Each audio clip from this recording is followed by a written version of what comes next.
स्वागत करता हूं आप लोगों का हमारे legal and regulatory aspect of banking के हमारे चैप्टर नंबर 1 के पार्ट 3 वाले लेसन में।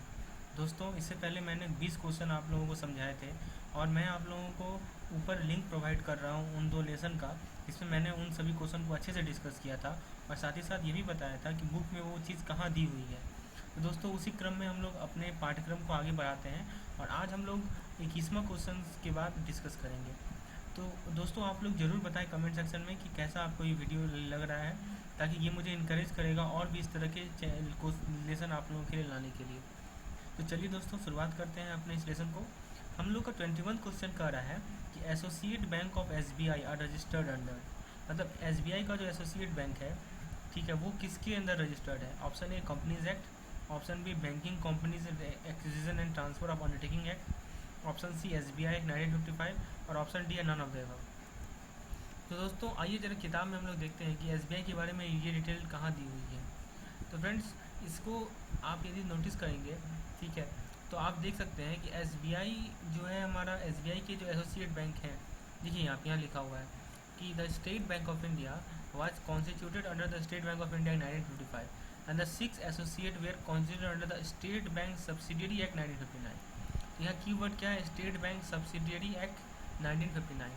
तो फ्रेंड्स जरा देखिए यहाँ पे लिखा हुआ है, ऐसा तो कोई ऑप्शन है ही नहीं हमारा स्टेट बैंक सब्सिडियरी एक्ट करके, इसलिए हमारा करेक्ट आंसर हो जाएगा ऑप्शन नंबर डी, यानी कि associate bank of India having created under provision of state bank subsidiary act, और जो कि हमारा इन तीनों में से किसी ऑप्शन में नहीं है, अवेलेबल है। चलिए, ये तो था हमारा 21 नंबर क्वेश्चन। आइए अब हम लोग नेक्स्ट क्वेश्चन पे स्विच करते हैं। अगला क्वेश्चन हमारा कर रहा है RRBs have been created, option A as a company under company act, option B as a cooperative society, option C as a body corporate under a special statute, option D none of the above. तो RRB को किसके अंदर create किया गया, ये पूछा गया है दोस्तों। तो आइए देखते हैं बुक में कहाँ ये चीज़ की कंसेप्ट लिखी हुई है।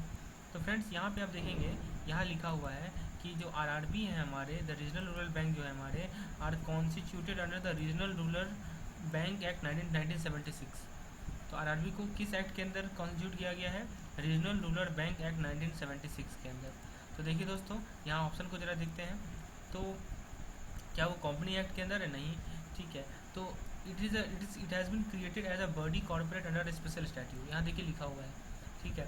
These banks are govern by statute, हाँ, creating them as some of the provision of banking regulation act. तो फ्रेंड्स, यहाँ पे देख सकते हैं आप लोग कि हमारा जो RRB है, रीजनल रूरल बैंक है, वो क्रिएट किया गया है as a body corporate under a special statute. चलिए, तो इसका करेक्ट आंसर है हमारा ऑप्शन नंबर सी। आइए 23 नंबर क्वेश्चन को देखते हैं, हम लोग समझते हैं क्या कर रहा है question. The banking regulation act was passed for, option A creating various bank in India, option B creating reserve bank, option C regulating the banking companies, option D regulating the acceptance of deposit from public. तो क्यों banking regulation act को पास किया गया, आइए book में देखते हैं इसके रिलेटेड कॉन्सेप्ट कहाँ हमें मिलेंगे। तो देखिए दोस्तों, यहाँ बैंकिंग रेगुलेशन एक्ट 1959 यहाँ भी में लिखा हुआ है कि ये एक्ट जो है क्यों लाया गया, ठीक है। इसका मेन पर्पस है framework for regulating the banking company. ये की वर्ड है दोस्तों, ये की पॉइंट है कि बैंकिंग कंपनीज को रेगुलेट करना, ठीक है। ये कौन करता था, ये हमारा बैंकिंग रेगुलेशन एक्ट का मेन पर्पस था। तो फ्रेंड्स, इसका करेक्ट आंसर हो जाएगा हमारा option number C, that is regulating the banking companies. Banking regulation act 1949 was passed in order to regulate the banking companies efficiently। तो फ्रेंड्स, देखिए कितने आसान तरीके से हम लोग अपने क्वेश्चन का आंसर दे पा रहे हैं कि हमें बुक में पता है ये चीज़ कहाँ लिखा हुआ है और आपको वही पॉइंट को अंडरलाइन करना है। तो दोस्तों, आप मेरे लेक्चर का यदि फ़ायदा उठाना चाहते हैं तो आप ऐसा करें कि जो भी मैं यहाँ पे हाईलाइट कर रहा हूँ, आप बुक उठाएं और उसे अंडरलाइन कर लें, क्योंकि वहीं से क्वेश्चन बनेगा। चलिए आगे बढ़ते हैं। 24 नंबर क्वेश्चन में देखते हैं क्या कर रहा है। विच of the following statement is not matched of correctly, मतलब कौन सा मैच नहीं किया गया करेक्टली, ये पूछा गया है। ऑप्शन ए है हमारा, central government can give direction to RBI। तो क्या सेंट्रल गवर्नमेंट RBI को डायरेक्शन देती है, बिल्कुल देती है। देखिए यहाँ लिखा हुआ है दोस्तों, हम लोगों ने पढ़ा भी था पिछले लेसन में, और यदि जो लोग नहीं पढ़े हैं वो यहाँ देख सकते हैं यहाँ पे, ठीक है। सेंट्रल बैंक जो है, अभी हम लोग आगे डिस्कस करेंगे कि सेंट्रल बैंक जो है वो RBI को गाइडलाइन देती है, ठीक है, सेक्शन 7 के अंदर। चलिए, तो ऑप्शन ए तो हमारा करेक्ट है। तो ऑप्शन बी कह रहा है central government is a primary regulator of bank. हाँ दोस्तों, ये तो बिल्कुल सही है, जो हमारा RBI है वो प्राइमरी रेगुलेटर है, ठीक है। नो सॉरी, सेंट्रल गवर्नमेंट कर रहा है दोस्तों, सॉरी गलत है कि सेंट्रल गवर्नमेंट थोड़ी प्राइमरी रेगुलेटर है, वो तो आरबीआई है हमारा प्राइमरी रेगुलेटर, तो इसलिए फॉल्स स्टेटमेंट ये भी सही है। सी कर रहा है if licence of bank is cancelled the appeal lie with the central government. चलिए, यदि लाइसेंस किसी बैंक का कैंसिल होगा तो अपील किसके साथ कर सकता है, वो सेंट्रल गवर्नमेंट के साथ, बिल्कुल ये भी सही है, लाइसेंसिंग से रिलेटेड ये इंपॉर्टेंट पॉइंट है। ऑप्शन डी कर रहा है state government have also control over the cooperative bank, ये फॉल्स कर रहा है दोस्तों, ये तो बिल्कुल सही है। आइए जरा देखते हैं कोऑपरेटिव बैंक के बारे में क्या क्या दिया गया है हमारे बुक में। देखिए दोस्तों, कोऑपरेटिव बैंक के बारे में यहाँ पॉइंट लिखा हुआ है कि कोऑपरेटिव बैंक जो हमारे होते हैं, ठीक है, उनके बारे में लिखा हुआ है कि ये इसमें स्टेट गवर्नमेंट का भी रोल होता है। देखिए यहाँ मल्टी स्टेट, ये स्टेट वर्ड यहाँ पे रिपीट हो रहा है दोस्तों, और यहाँ पे देखिए स्टेट लॉ अप्लाई, तो फ्रेंड्स स्टेट का भी लॉ अप्लाई होता है। तो आप ऐसे समझिए सिंपल भाषा में कि आरबीआई जो है प्राइमरी रेगुलेटर है बैंक का, और जो कि हमारा बी ऑप्शन के लिए कहा गया है, और स्टेट गवर्नमेंट के पास भी कंट्रोल होता है कोऑपरेटिव बैंक का, तो इसीलिए हमारा जो है ऑप्शन नंबर डी यहाँ पे मैच करेक्टली नहीं है, ये स्टेटमेंट हमारा करेक्ट है। चलिए आगे देखते हैं हम लोग 25 नंबर क्वेश्चन पे आते हैं। इस क्वेश्चन में पूछा गया है the cooperative bank that operate in more than one state are registered under which of the following, A state cooperative society act, B reserve bank of India act, C multi state cooperative society act, D all of the above. तो ऐसा cooperative bank जो कि एक से ज़्यादा state में operate होते हैं वो किसके अंदर रजिस्टर्ड है दोस्तों, तो वो रजिस्टर्ड है हमारे C option multi state cooperative society act. देखिए यहाँ लिखा हुआ है, ठीक है, licensing of multi state cooperative bank, ठीक है, तो ये किसके अंदर रजिस्टर्ड है, multi state cooperative society act के अंदर। चलिए, तो ये तो था हमारा 25 नंबर क्वेश्चन। तो उम्मीद है आपको ये कंसेप्ट क्लियर हो रही होंगी। हमारा 26 नंबर क्वेश्चन कह रहा है central government can exam the bank from provision of banking regulation act.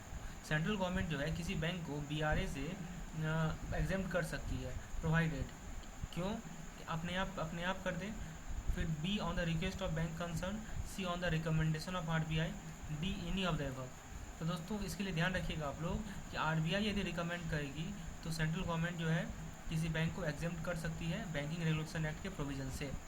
चलिए आगे बढ़ते हैं, 27 नंबर क्वेश्चन पे आते हैं। इसमें पूछा गया है कि the companies related issue of the banking companies are regulated by which of the following. तो कंपनी से रिलेटेड जो इशू है बैंकिंग कंपनीज के, वो कौन रेगुलेट करती है। ऑप्शन ए है authority under companies act, option B है reserve bank of India, option C है सेंट्रल गवर्नमेंट, ऑप्शन डी है security and exchange board of India. तो दोस्तों आइए समझते हैं कंपनीज एक्ट से रिलेटेड फैक्ट को। देखिए दोस्तों, कंपनीज एक्ट से रिलेटेड फैक्ट हमें बुक में यहाँ मिल जाएंगे। इसके बारे में यहाँ पे आप देख सकते हैं कंपनीज एक्ट के बारे में। हाँ, ये देखिए यहाँ पॉइंट लिखा हुआ है, क्या लिखा हुआ है दोस्तों, पढ़िए इसे आराम से। The companies act which deals with the corporation and working of companies is applicable to banking companies, ठीक है। तो फ्रेंड्स यहाँ पे वही तो कह रहा है कि ये कौन रेगुलेट करता है, ठीक है, तो ये सेंट्रल गवर्नमेंट हमारा कंपनीज एक्ट, मतलब जो अथॉरिटीज़ हैं कंपनीज एक्ट के अंदर, अथॉरिटी जो भी कंपनीज एक्ट के अंदर है वो रेगुलेट करती है इसे। चलिए आगे बढ़ते हैं हम लोग अपने नेक्स्ट क्वेश्चन पे, 28 नंबर क्वेश्चन पे। Banks are undertaking trading in share and security and this activity is regulated by. Option A authorities under companies act, option B reserve bank of India, option C central government, option D security and exchange board of India. आइए दोस्तों देखते हैं इसके बारे में fact book में कहाँ लिखी हुई है। चलिए, तो फ्रेंड्स यहाँ पे आप देख सकते हैं एक इम्पॉर्टेंट पॉइंट लिखी हुई है। फ्रेंड्स यहाँ पर यहाँ देखिए लिखी हुई है एक पॉइंट, ठीक है, कि ये जो हमारे banks are subject to regulation by security exchange board of India SEBI under the securities contract act, ठीक है, मतलब बैंक को भी अलाउ किया गया है कि वो ट्रेडिंग में हिस्सा ले सकते हैं। बैंक में undertake certain non banking businesses, तो वो रेगुलेशन कौन रेगुलेट करेगा, सेबी रेगुलेट करेगा। सेबी क्या है, हमारा security exchange board of India. वही तो पूछा गया है, bank are undertaking trading in shares and securities and this activities regulated by, तो कौन रेगुलेट करेगा इसे, security and exchange board of India regulate करेगी। तो ये था हमारा 28 नंबर क्वेश्चन। आइए 29 नंबर क्वेश्चन पे आगे बढ़ते हैं। The term corresponding new banks is used in relation with which of the following. तो दोस्तों इस पॉइंट को आप लोग याद रखेंगे कि जो कॉरस्पॉन्डिंग न्यू बैंक है, ये जो टर्म है ये रिलेटेड है हमारे नेशनलाइज बैंक से। तो देखिए दोस्तों इसको नोट कर ले पॉइंट को कि जो हमारे नेशनलाइज बैंक है वो कॉरस्पॉन्डिंग न्यू बैंक है under the provision of banking companies acquisition and transfer of undertaking act. चलिए 30 नंबर क्वेश्चन पे देखते हैं क्या कर रहा है ये। Central government can give direction to RBI only after consulting. तो किससे कंसल्ट करने के बाद सेंट्रल गवर्नमेंट जो है आरबीआई को डायरेक्शन देगी। ऑप्शन ए है आरबीआई गवर्नर, ऑप्शन बी है central government central board of RBI, option C है फाइनेंस कमीशन, ऑप्शन डी है प्रेसिडेंट ऑफ इंडिया। दोस्तों आइए देखते हैं इसके बारे में कहाँ फैक्ट हमें दी गई है बुक में। देखिए यहाँ पे देखिए पढ़िए इस पॉइंट को, यहाँ पे लिखा हुआ है the government has also the power to issue direction to the reserve bank of India under section 7(1) of the RBI act. ठीक है, और लेकिन वो जो पावर इशू मतलब वो जो पावर है डायरेक्शन इशू करने की, वो पब्लिक इंटरेस्ट में होना चाहिए, और किसके कंसल्टेशन के बाद? गवर्नर के कंसल्टेशन के बाद। दोस्तों यहाँ ध्यान रखिएगा, ये इंपॉर्टेंट पॉइंट है, consultation of governor is necessary. तो हमारा इसीलिए हमारा करेक्ट आंसर हो जाएगा यहाँ ऑप्शन नंबर ए। ठीक है, गवर्नर का consultation is the most important thing required. Okay, 31 number question पे देखते हैं हम लोग आगे। इसमें पूछा गया है the companies act applicable to the banking companies. Option A irrespective whether the provision of banking regulation act, option B in so far as the provision are consistent with the provision of banking regulation act, option C in relation to the registered winding up. तो दोस्तों आप लोग ध्यान रखेंगे कि companies act जो है banking companies से रिलेट अप्लाई होते हैं, किससे रिलेशन में? रजिस्ट्रेशन एंड वाइंडिंग अप के रिलेशन में। चलिए लास्ट क्वेश्चन को देखते हैं हम लोग इस लेसन का, मतलब इस हमारे वीडियो लेसन का। इस क्वेश्चन में पूछा गया है कि banking regulation act apply to the cooperative bank. तो कोऑपरेटिव बैंक के लिए बैंकिंग रेगुलेशन एक्ट कैसे अप्लाई होती है? तो देखिए दोस्तों इसके बारे में यहाँ पे फैक्ट लिखी हुई है कोऑपरेटिव बैंक से रिलेटेड। तो देखिए दोस्तों यहाँ पे एक इम्पॉर्टेंट पॉइंट लिखा हुआ है, ठीक है, कि यहाँ पे द स्टेट लॉ अप्लाई, ठीक है, द बैंकिंग लॉज। तो बस की पॉइंट आपको ध्यान रखना है इसमें, ठीक है, कि बैंक सेक्शन 56 सेक्शन 56 के अंदर ये लॉ को अप्लाई किया गया है हमारे कोऑपरेटिव सोसाइटी के लिए। ठीक है, तो बुक में देखिए कहाँ दिया हुआ है ये चीज़ आपको यहाँ मिल जाएगी। देखिए इसे पढ़िए, आराम से पढ़िए दोस्तों। With the introduction of section 56 in the banking regulation act with effect from 1965, cooperative bank have come under regulation purview of reserve bank of India. तो देखिए 1965 में जो सेक्शन 56 लाया गया, उसके थ्रू क्या हुआ कि जो हमारे कोऑपरेटिव बैंक है वो आरबीआई के अंदर आ गए। तो फ्रेंड्स कैसा लगा आपको ये लेसन? आप ज़रूर कमेंट सेक्शन में लिख के बताएं, मुझे इंकरेजमेंट मिलेगी और इस तरह के लेसन आप लोगों के साथ लाऊं और आपका नॉलेज बढ़ाऊं ताकि आप लोग जेईई आसानी से निकाल पाएँ। धन्यवाद।